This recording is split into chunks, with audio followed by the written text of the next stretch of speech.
E que filme incrível foi Shang-Chi, pessoal. Assim, ó, nesse vídeo a gente vai trazer todos os detalhes. Fica ligado aí que vai ter muita, mas muita referência. Quem que é o vilão? Tem Viúva Negra no filme? Assim, ó, vem com a gente pra saber de tudo.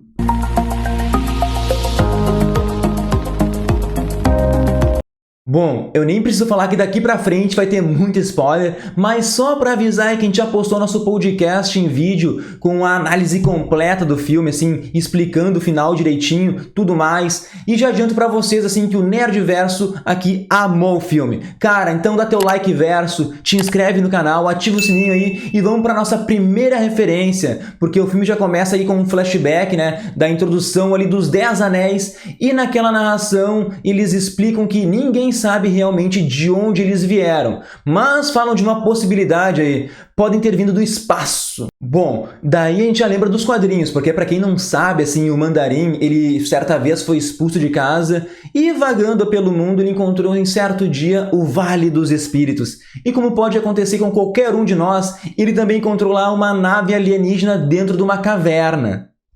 O piloto dessa nave era o Axon Kar, que tinha tipo a aparência de um dragão, sabe? E ele era um explorador de uma raça cósmica chamada Makluan. Ele tinha vindo pra Terra para procurar vida inteligente, mas ele não contava que o pessoal daqui ia pensar que ele era tipo um monstro e ia começar assim a caçar ele. Então, sim, muito machucado, o Axon Kar ele se refugiou nessa caverna até o Mandarim encontrar ele. Então, na conversa entre dois, o Axon Kar ele fala pro Mandarim não tocar ele nos 10 cilindros que tinham naquela nave, mas o Mandarim, ele ignorou assim os avisos e matou o Axon Kar, né, com a sua espada que ele carregava, e pegou esses 10 cilindros que iam virar então os 10 anéis. Daí a grande diferença dos quadrinhos para os filmes, né, que adaptaram ali como se fossem braceletes.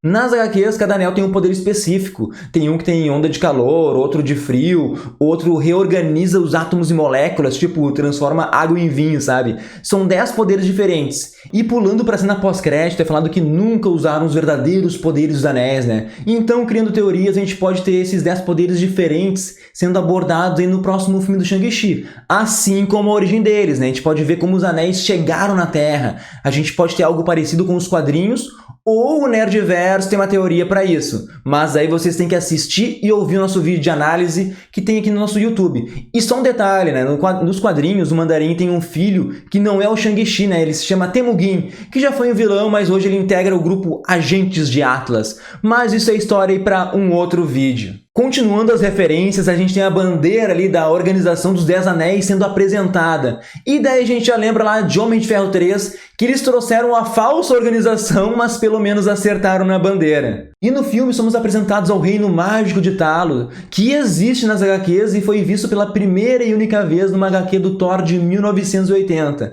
Depois foi abordado ali em alguns manuais da Marvel. Talos ali é um reino divino de deuses chineses, é o lar do povo Xi'an, né, onde todos ali têm potencial para aprender magia. E como no filme existem ali os diversos animais fantásticos, como os Fenguar, que são tipo aquelas fênix, tem os dragões celestiais, criaturas caninas, os Killings, que tem a forma de unicórnio, ali tem uma cauda de boi, né? Que são animais geralmente associados ao equilíbrio, à serenidade. No filme a gente viu também a Hylijin, que é a raposa de 9 caudas, assim, ó, referência direta ao Naruto. E naquela hora que eles param o carro, assim, tem um cavalo, assim, tipo com escamas de dragão, sabe? Aquele ali é o Longma, que é tipo um símbolo de um governante sábio. E voltando para São Francisco, não sei se vocês observaram no quarto do Shang-Chi, tem 2 pôsteres lá. Um é do filme Kung Fusão, que daí é uma referência ali certa aos braceletes que ele tá usando, né? Tem até uma cena épica de luta nesse filme, assim, ó, muito bom. O outro é um pôster do Poderoso Chefão, né? Que daí é referência ao pai do Shang-Chi, né? O Wen-Wu, né? Não tem nem o que dizer. E se não te ligou, assim, tem 2 referências ao blip no filme. Uma é quando a Kate ela fala que a gente vive em um mundo onde metade das pessoas podem desaparecer. Já a outra é um pouquinho mais sutil, né? É um pôster na parede dizendo assim, ansiedade pós-blip? Você não está sozinho, né? E indo para aquela luta insana do ônibus, a gente tem o Cleve, que é o carinha ali que tá filmando, tá narrando a luta do Shang-Chi, né? Ele até diz que vai avaliar os golpes porque ele tem uma certa experiência em artes marciais. Mas a gente tem que lembrar que esse personagem, ele já apareceu no filme lá do Homem-Aranha, no De Volta ao Lar, quando ele pede pro Spider dar um mortal. Vocês lembram disso? No ônibus a gente também é apresentado ao Punho de Lâmina, que é o vilão, assim, bem secundário do Shang-Chi. Ele já teve, assim, várias versões, bastava precisava ter uma lâmina nas mãos para tu poder ocupar esse cargo. E nos quadrinhos tem uma versão que tem lâmina nas duas mãos. Daí é piadinha pronta, assim. É como que esse cara se veste, como que ele come, como que ele vai no banheiro, assim, ó. Pelo menos na adaptação do filme, assim, ficou bem mais prático o personagem. A gente também é apresentado a outro vilão no filme, né, que é o treinador do Shang-Chi, que é o Death Dealer, que nas HQs ele surgiu assim em 1982 como um agente do serviço britânico, né, que ele foi afastado por causa da violência. Mas depois a gente descobriu também que era um agente duplo, né, trabalhava pro pai do Shang-Chi. Só que o Death Dealer ele não durou muito tempo, assim, ele acabou morrendo incendiado em uma luta contra o Shang-Chi só 3 edições depois da sua primeira participação. Vamos para um lugar agora que tem muita referência, que é o clube de luta ali da Xia Ling, a irmã do Shang-Chi, que se chama ali The Golden Daggers Club. E nós temos isso nas HQs, né? Porque o The Golden Daggers era uma organização assim liderada pela irmã do Shang-Chi, né? Só que nos quadrinhos ela se chama Leiko, mas essa organização meio que se estabeleceu assim como um império rival do pai deles. Cara, e nesse clube da Xia Ling a gente vê algumas pessoas lutando e daí tem uns easter eggs muito foda, assim. Não sei se vocês viram, mas tem uma luta entre o Soldado Extremis e uma Viúva Negra. Sim, a Viúva Negra que aparece é a Ellie, que depois de ser libertada do controle mental da Sala Vermelha lá no filme da Natasha, deve ter ido pra Macau e levantar uma graninha. O que deixa essa luta assim mais louca é que ela enfrenta ali um Soldado Extremis, que a gente viu lá em Homem de Ferro 3, né? E isso é muito louco, porque tudo levava a crer assim que não existia mais ninguém com a Extremis. Então é possível que tenham começado a fazer experiências de novo com a Extremis, e a gente vai ver isso aí logo. Eu chutaria que a gente vai ter mais Extremis na série do Máquina de Combate, né? É a minha aposta. Mas assim, pra mim, a atração principal do clube é a luta ali entre o Wong e o Abominável. O Abominável, a última vez que a gente viu ele foi lá no filme do Hulk de 2008, quando o Emil ele foi exposto ali à radiação gama, né? O mais interessante é que, na verdade, o Wong ele tá treinando o Emil, né? E depois eles vão embora pra um lugar que parece muito, mas muito a balsa, né? Será que a gente vai ter mais um personagem pra equipe que a Condessa Valentina tá formando? Ela já recrutou o John Walker, a Helena, o Barão Zemo tá na balsa ali dando mole, né? Thunderbolts ou Vingadores Sombrios estão mais vivos do que nunca. Mas a única coisa que a gente sabe é que o Abominável ele vai voltar aí na série da She-Hulk. E falando do Wong, parece que ele teve tipo uma promoção, agora ele tá operando de Karmatage, responsável aí por supervisionar os eventos místicos do mundo, enquanto o Doutor Estranho tá como guardião do Sanctum Sanctorum lá em Nova York. Outro easter egg bem rápido, assim, uma bandeira de Madripoor que aparece ali na luta entre a Xia Ling e o Shang-Chi. Vamos relembrar aí que Madripoor é aquela cidade corrupta, dominada pelo crime, né? Que a Sharon Carter, que agora é a mercadora do poder, né? Ela aparece lá na série do Falcão e do Soldado Invernal. Bom, depois que todos são capturados, eles são levados ali para a fortaleza do Enu, né, que é baseada na casa do pai do Shang-Chi nos quadrinhos, que também fica em Yunnan, e a gente tem o retorno de Trevor Slattery, o falso mandarim, né, lá de Homem de Ferro 3, e aqui a gente sabe que ele foi libertado da prisão pelo EU para ser morto, né, mas o Trevor conseguiu convencer o pessoal ali a ficar vivendo como um bobo da corte.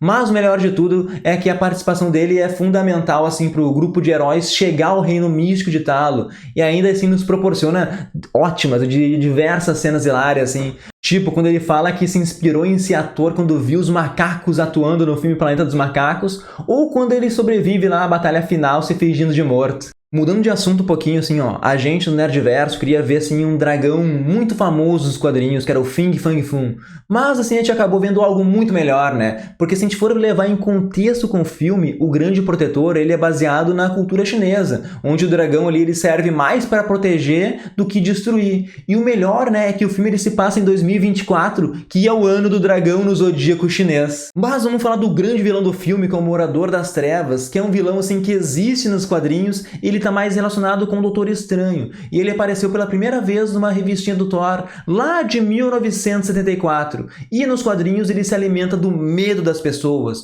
do medo que as guerras causam. Aliás, ele tem um grande prazer, assim, na luta entre os deviantes contra os Eternos, que levou à destruição de Atlântida, né, lá pro fundo do mar. A aparência dele nos quadrinhos é um pouquinho diferente do filme, porque daí ele lembra mais um ser humano do que um monstro alado. E nos quadrinhos ele também faz parte de um grupo de vilões chamados Senhores do Medo, junto com o Pesadelo, que é outro vilão aí que toda hora entra no radar para aparecer no MCU. E para finalizar assim a fala sobre o grande vilão, a gente pode perceber que a grande diferença é que enquanto nos quadrinhos ele se alimenta do medo das pessoas, no filme eles fizeram uma adaptação, ele se alimenta da alma das pessoas. A adaptação que eu achei muito melhor, assim, não sei o que vocês acharam. E claro que a gente não pode assim deixar de falar da clara referência a Dragon Ball, porque tem um momento ali que o Shang-Chi ele chama o Kamehameha, assim, ó. Tenho certeza que quem é fã do desenho gritou na hora, assim, no cinema. E indo para a cena pós-crédito, a gente tem aí toda a conversa sobre o poder e a mensagem aí secreta que vem dos 10 Anéis, né? E daí eu convido vocês a ouvirem o nosso podcast no Spotify ou a versão em vídeo aqui no nosso canal do YouTube, porque eu e Diegueira a gente criou várias teorias aí para isso. Vamos voltar para a cena pós-crédito, porque agora a gente tem que focar no novo visual aí da Capitã Marvel, é um cabelo para cada filme, mas vamos falar principalmente aí do Bruce Banner, porque ele tá na forma humana e tá com uma tipóia no braço, não sei se vocês viram. Logo não se recuperou lá do estalar de dedos. E aqui daí a Marvel respeitando, né, o desejo dos diretores de Ultimato, os irmãos Russo, eles falaram que aquilo seria um dano permanente pro Hulk, né? Seria um dano irreversível. Como ele voltou a ser humano, a gente não sabe ainda, mas deve ser respondido lá na série da She-Hulk, porque o Mark Ruffalo vai participar. E para finalizar, né, o Wong disse que foi possível detectar assim, o sinal dos 10 Anéis lá em Karmatage, ou seja, né, como o Talo está em, digamos, um universo diferente, significa que a onda de energia gerada pelos anéis viajou pelo multiverso. Espero que tenham gostado de todas as referências que nós achamos, as curiosidades, né? Comentem aí se vocês concordam com a gente, se encontraram uma outra aí que a gente não percebeu. E é isso, pessoal. Assim, ó, abração, até o próximo vídeo.